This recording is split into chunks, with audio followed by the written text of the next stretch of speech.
لله رب العالمين وأصلي وأسلم صلاة وتسليما يليقان بمقام سفير الأنبياء وإمام المرسلين سيدنا محمد وآله وصحابته وسلم. وبعد مستمعين الكرام، السلام عليكم ورحمة الله تعالى وبركاته. الحمد لله رب العالمين.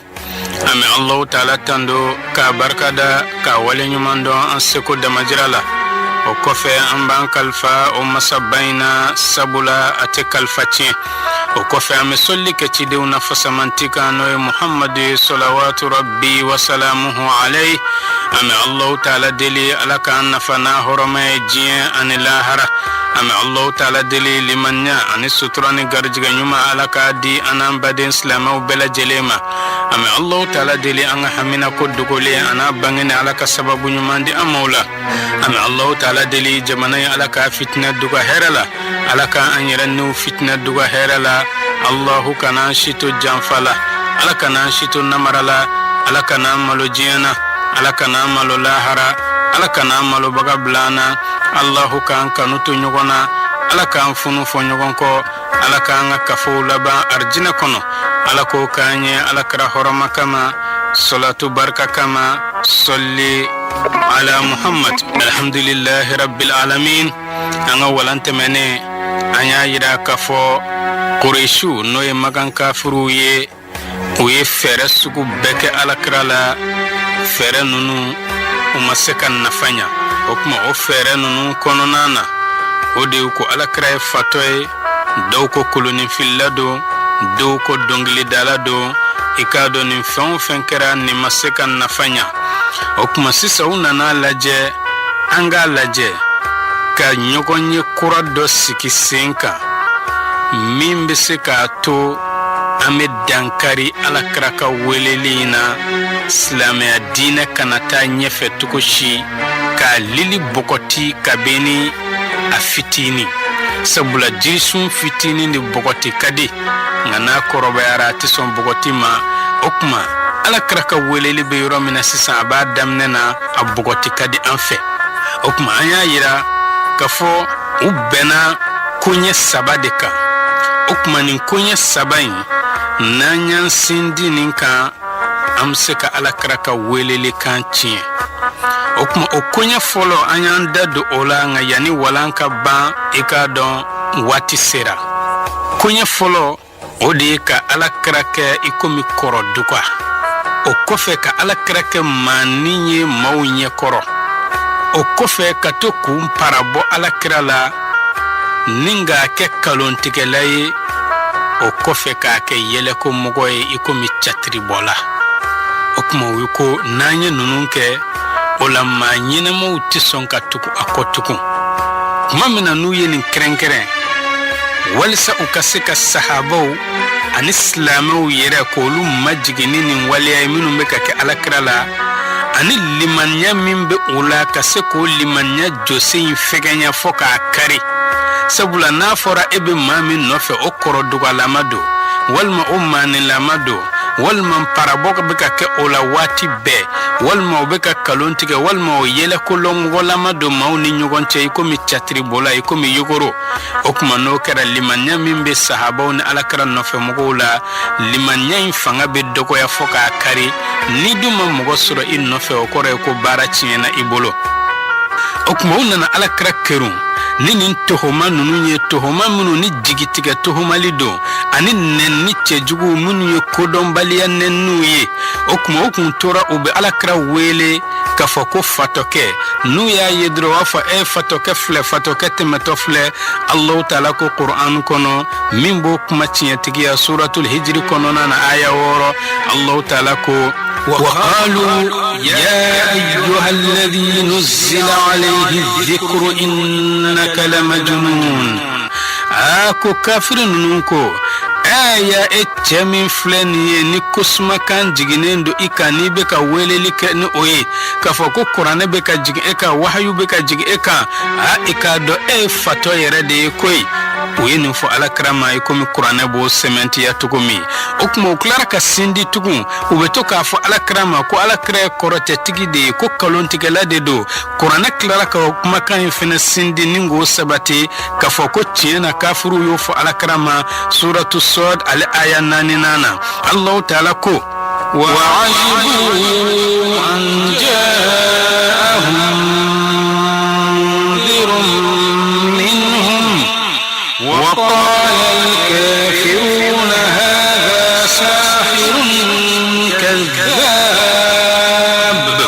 الله تعالى ko a kafirin nun kon kabako yara koy ko sabula sonsiranikɛba nana olu ma ka bɔ u yɛrɛkun na.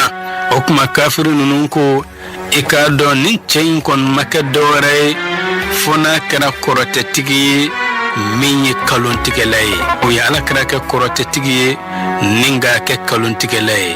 o kuma u kun kɛra tugun u bɛ jogo cɛjuguw cɛri ni alakira ye. n'u ye alakira kunbɛ ɲɔgɔn ya u b'a lajɛ ni ɲɛ dɔ ye ɲɛ ka filɛli min bɛ maa dusukun mɛnɛ n'a bɛ kɛ ɲangata ye mɔgɔ kan. filɛli sugu dɔ bɛ yen ni mɔgɔ y'a k'i la i sigilen a bɛ kɛ i komi tasuma b'i dusukun na. o tun bɛ nin filɛli ɲɔgɔnna de kɛ alakira la.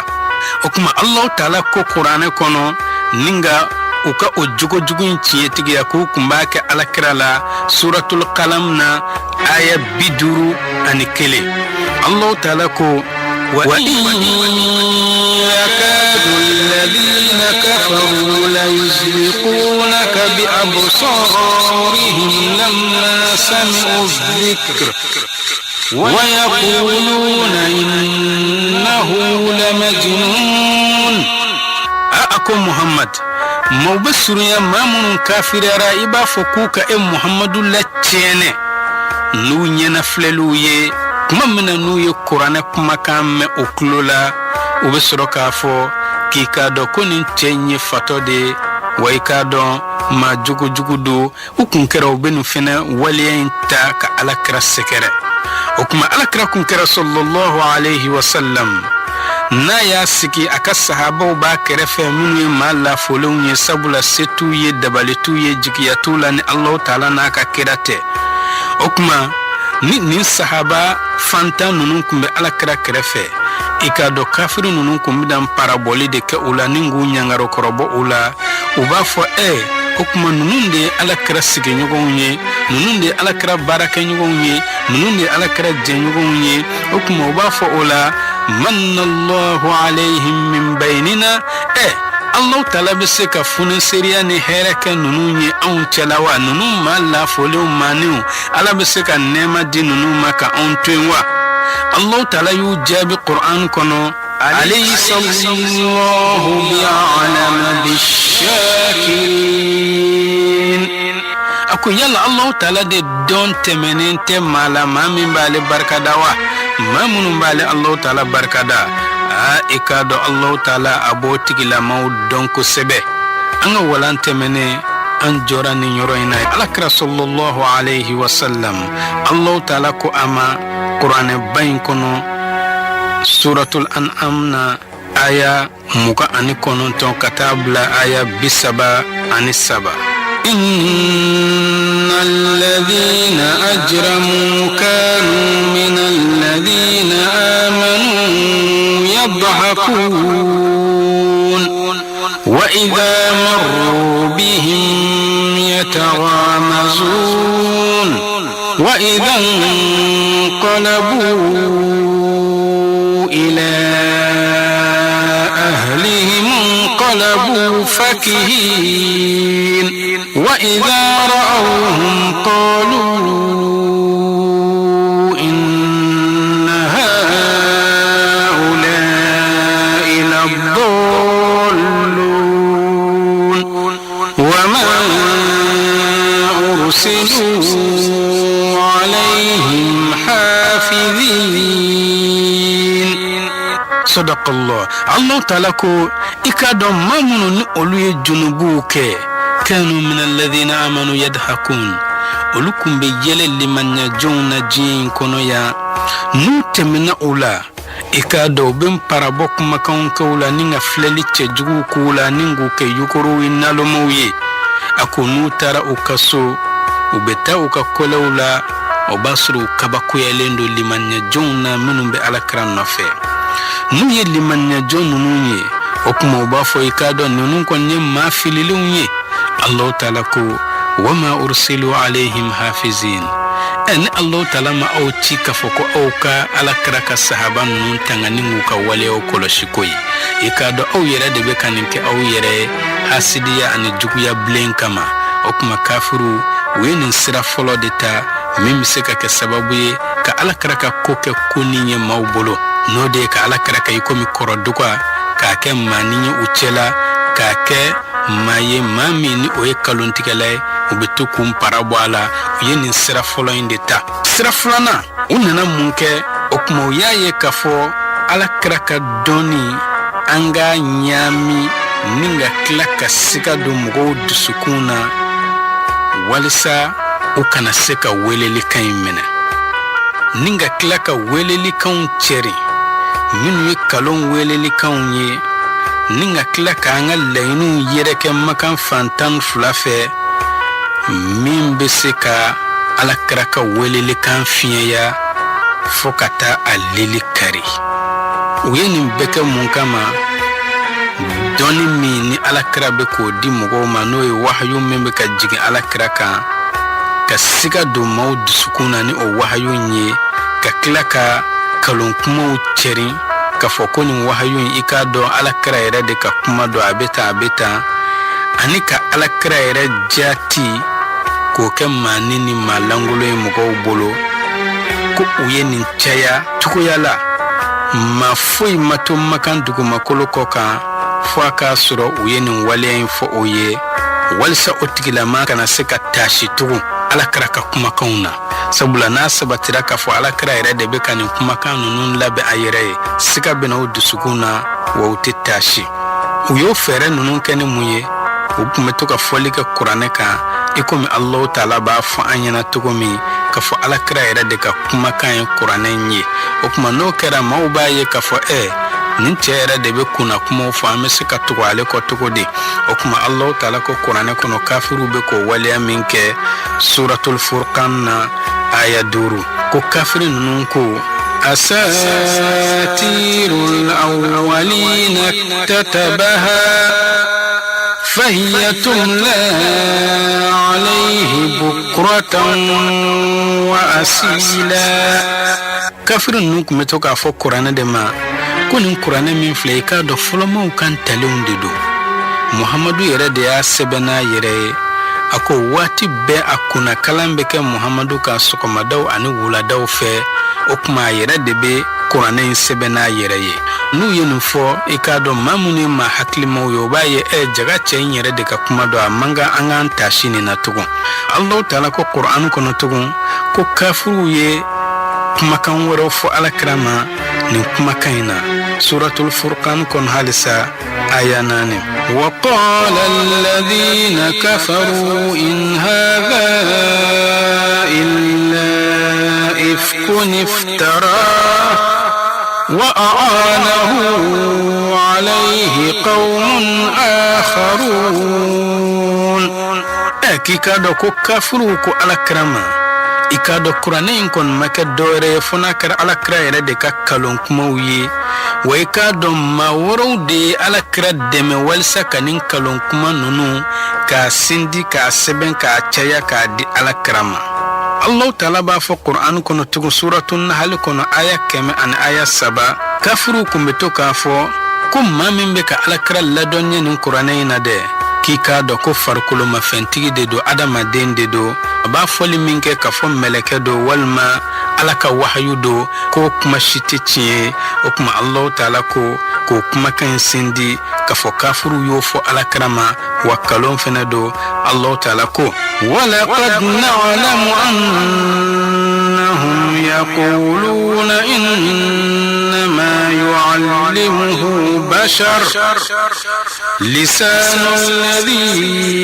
يلحدون إليه عجمي وهذا لسان عربي kafirin nun ko alakra ko mami me ka ladonia kika do ko jibrila te alaka sirate ko ma farkulu ma fentigi do de do noe adamaden do e Allah taala ko tiere la an kon ba do e ka do kafiru be ka fo mami me ka alakra ladonia o yimma werede Allah taala ko lisanu alladhi yulhiduna ilayya ajami olu be kan nemin damiya kana alakra ma ko de be ka alakra ladonia qur'anela kika do ko on nembe kan wara de fo oti arabuye wa hada lisanun arabiyyun mubin way ka do qur'ane do alebe ka foni larabu nende yi nemi ni abangenendo okuma mamin tel larabuye aletsika qur'ane la kalenin tuko yalata Allah taala ayuka fere fulana infinitie okuma okuntura wafo alakrama sallallahu alayhi wa sallam ikomi suratul furqan bafo anyana tukomi aya wulun fulanana ma li hadha ar-rasul ya'kulu at-ta'ama wa yamshi fil aswaq ni chembe ka welele ka shu anikle ka le tidenye ni mun tiden suguye abeka dominike wa abetama sugu fiyo kononana ay umma soninga tidenyama okumweni kumakan langolo nununde fo alakrama sallallahu alayhi wa sallam okuma ninkeruka bengan fulanande walisa ka siga yreddo alakraka dunya la ani alakra bina qur'ane min fo ka siga dola ninga ira ka fo qur'ane ere abora alakra ere de yoro wa mado ire fene alakra de meninga qur'ane ingla okuma no kra siga be do maganka o dusukuna o teson ka alakra ka weleli kamina tuku niye fere fulana uye minta ni fene manya soro ikomi anya alakra ka koro dugani naloma ani kaluntika lani yele ko mugoy o masika sira soro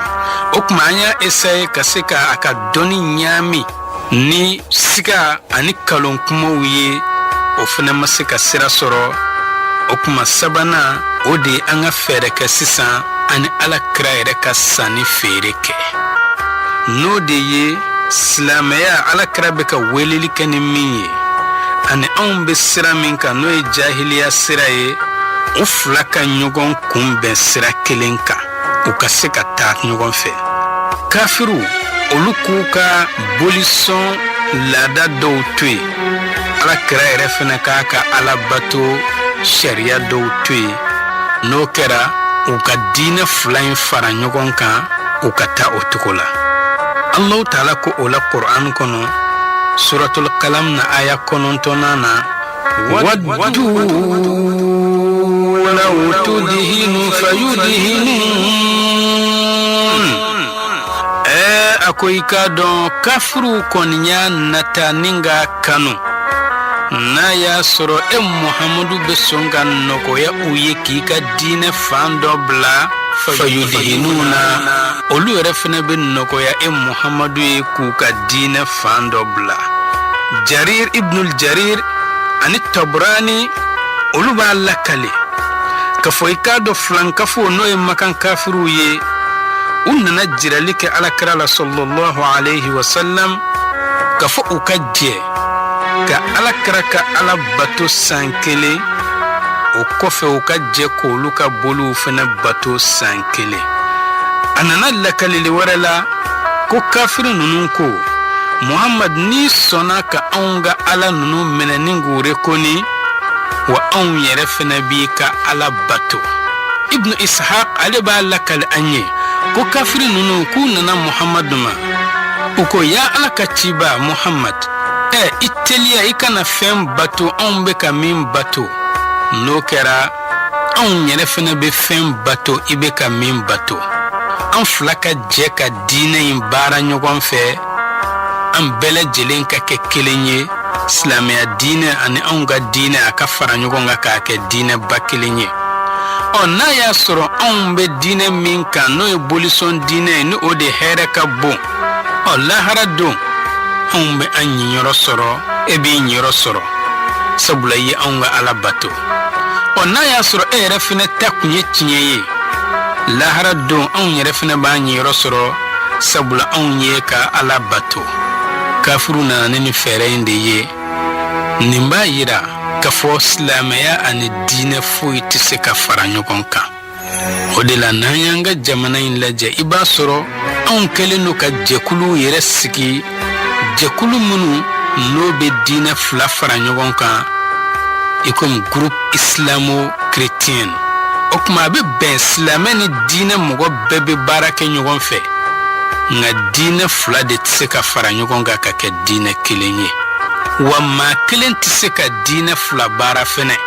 A ka fɔ ko e ye silamɛ ye, o yɔrɔ kelen in na e ye chrétien ye, i k'a dɔn baara in fila si tɛ ɲɛ e bolo.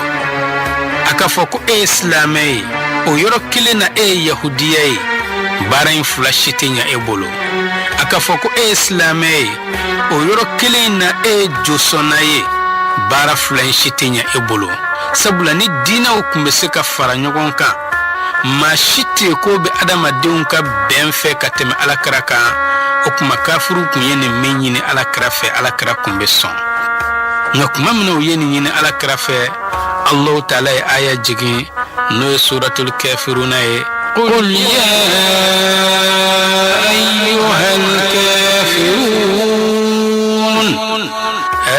Ako Muhammad, a fɔ ya aw kafiri jamakulu, ya aw makankaw, aw bɛ ka min ɲini ne fɛ, ka fɔ an ka jɛ ka aw ka boliw bato san kelen, an ka jɛ ka ne yɛrɛ ka Ala bato san kelen. Ni aw ka boliw kɛra tiɲɛ ye, ne bɛ ɲiyɔrɔ dɔ sɔrɔ bato la. Ni ne yɛrɛ ka Ala ko kɛra tiɲɛ ye, aw bɛ ɲiyɔrɔ dɔ sɔrɔ Ala la. O kuma Allahu Ta'ala ko n k'a fɔ aw ye, la a'budu ma ta'budun. Aw kafiru bɛ ka fɛn min bato, ne Muhammadu kɔni tɛ o bato abadan. Wala antum abiduna ma a'budu. Wa aw kafiru yɛrɛ ma kɛ batoba ye fɛn na, ne Muhammadu bɛ ka fɛn min bato.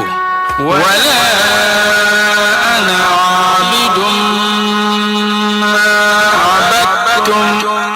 Wa ne Muhammadu yɛrɛ ma kɛ batoba ye fɛn na, aw kafiru ye fɛn min bato ka tɛmɛ n'o ye boli ninnu ni jow ye. Wala antum abiduna ma a'budu. Aw kafiru yɛrɛ fɛnɛ ma kɛ batoba ye fɛn na, ne Muhammadu bɛ ka min bato n'o ye n ka Ala ye. O kuma n'an si tɛna sita bato, Allahu Ta'ala ko lakum dinukum waliya din. Kafiru, aw ka diinɛ bɛ aw bolo, a ye baara kɛ ni o ye. Wa ne yɛrɛ Muhammadu fɛnɛ ka diinɛ bɛ n bolo, ne bɛna baara kɛ ni n ta ye. O kuma bɛɛ k'i sɔgɔlaya i ta la, bɛɛ k'i occupé i ta la, an ka ɲɔgɔn to yen, bɛɛ lajɛlen ka baara kɛ n'i ka diinɛ taasira ye. Sabula diinɛw tɛ se ka fara ɲɔgɔn kan abadan. Adamadenw kɔni bɛ fara ɲɔgɔn kan, u bɛ baara kɛ. Silamɛ ni chrétien ni yahudiya ni josɔnna ni bolisɔnna ani maa o maa minnu yɛrɛ tɛ diinɛ la pewu, nin bɛɛ bɛ se ka fara ɲɔgɔn kan service kelen kɔnɔ, u bɛ baara kɛ, nka u ka diinɛw de tɛ se ka fara ɲɔgɔn kan. O kuma Allahu Ta'ala ko bɛɛ ka to i ka diinɛ kan, maa si kana si tɔɔrɔ ni min dara min na, o ka baara kɛ ni o ye. Kafiru y'a ye nin fɛɛrɛ saba kelen o kelen kɛra, i k'a dɔn nin si ma nafa ɲa, nin si ma nɔbɔ. U nana fɛɛrɛ wɛrɛ jumɛn tigɛ sisan? U bɛna tɔɲɔni ani koron ani dekun ani maaw karabali, u bɛna o de daminɛ sisan. Kafiri ninnu n'o ye makan filankafow ye, u nana stratégie wɛrɛw ta n'o ye fɛɛrɛ kuraw ye. Fɛɛrɛ minnu ni an y'olu fɔ ka tɛmɛ sisan, i k'a dɔn u y'o fɛɛrɛ ninnu labaara dɔɔni dɔɔni. Sabula u ma fɛɛrɛ ninnu kɛ ɲɔgɔn fɛ, kɔrɔdugaya ani nalomaya ni parabɔ ninnu ni ka alakira kɛ yogoro ni yɛlɛko mɔgɔw ye, u y'o ta kuma min na o ma nɔbɔ. O kuma u nana jɔyɔrɔ filanan ta n'o de ka kuranɛ dɔni ɲaami maaw ɲɛkɔrɔ walisa ka siga don maaw dusukun na ka na kuranɛ ma ani alakira yɛrɛ ka kumakanw ma u y'o ta u kɛɲɛnen jɔyɔrɔ fɔlɔ in na. o kɔfɛ u nana jɔyɔrɔ sabanan ta n'o ye tɛrɛmɛli ye. Muhamadu e ka dɔ bila anw yɛrɛ ka dɔ bila an ka jɛ ka baara kɛ. o kuma u ye nin baara dɔɔni dɔɔni fo ka taa se nabiyumaya san 4nan laban ma. kuma min na ni nabiyumaya san 4nan laban sera i k'a dɔn o y'a sɔrɔ kalo caman tɛmɛna wa olu bɛ ka baara kɛ nin fɛɛrɛ ninnu ka a si ma nafa bɔ. o kuma u nana ye k'a fɔ an ka fɛɛrɛ wɛrɛw tigɛ tugun bi komi an ka waati korona yan an bɛ Alahu taala deli ala ka sigida wɛrɛ don an garijɛgɛ la. an b'a fɔ wassalamu alaikum wa rahmatullahi ta'ala wa barakatuh. fasihu lisani